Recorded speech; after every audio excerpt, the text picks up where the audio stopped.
మీలో ఎవరైనా ఈ జాక్ మిషన్ కొత్తగా కొన్నవాళ్ళు ఉంటే, ఈ మిషన్ గురించి ఎవరికీ తెలియదు. అంటే కొత్తగా కొన్నాం కానీ వీటిలో ఏ వస్తువులు ఎలా వాడాలి అని తెలియని వాళ్ళకి ఈ వీడియో అనమాట.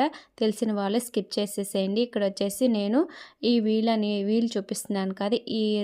అంటే రౌండ్‌గా ఉంది కదా! బ్లూ కలర్ అండ్ సిమెంట్ కలర్‌లో. ఇదొచ్చేసి మనకి మెయిన్ పార్ట్ అనమాట. ఈ మెయిన్ ఏంటంటే మనకి స్టిచ్చింగ్ అనేది దగ్గర కుట్టు, దూరం కుట్టు అనేది పెట్టుకుంటాం కదా! ఆ వీల్ అనమాట. ఆ వీల్ అనేది మనం మామూలుగా దగ్గరికి పెట్టుకోవాలి, దూరంగా పెట్టుకోవాలి అన్నప్పుడు ఆ వీల్ అనేది తిప్పినప్పుడు తిరగదండి. ఇది తిరగాలి అంటే ఎలా పెట్టుకోవాలో చెప్తాను. ఇక్కడొచ్చేసి మనకి రఫ్ చేసుకునేదానికి ఉంది కదా!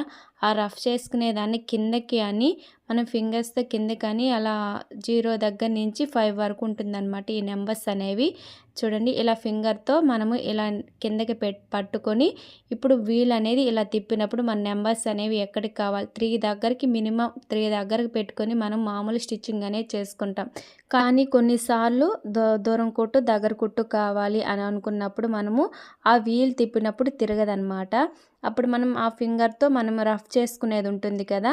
దాన్ని అలా కిందకి పెట్టేసుకొని నొక్కి పెట్టి ఆ వీల్ అనేది తిప్పుకుంటే మనం దగ్గర కుట్టు, దూరం కుట్టు అనేది పెట్టుకోవచ్చు. చూడండి మినిమం 0 దగ్గర నుంచి 5 వరకు ఉంటుందన్నమాట. నేను 2 దగ్గరకు పెట్టి చూస్తే అదొచ్చేసి మామూలు చిన్న కుట్టు వస్తుందన్నమాట. 3 దగ్గరికి పెట్టుకుంటే మీడియం సైజు అండ్ 4, 5 వచ్చేసి పెద్ద కుట్టు వస్తుందన్నమాట. లూజ్ కుట్టులాగా మనము ఏవైనా హ్యాండ్స్‌కి హెమ్మింగ్ వేసుకుంటాం కదా! దాన్ని లూజ్ కుట్టు పెట్టి హెమ్మింగ్ పట్టి వేసుకుంటాం కదా!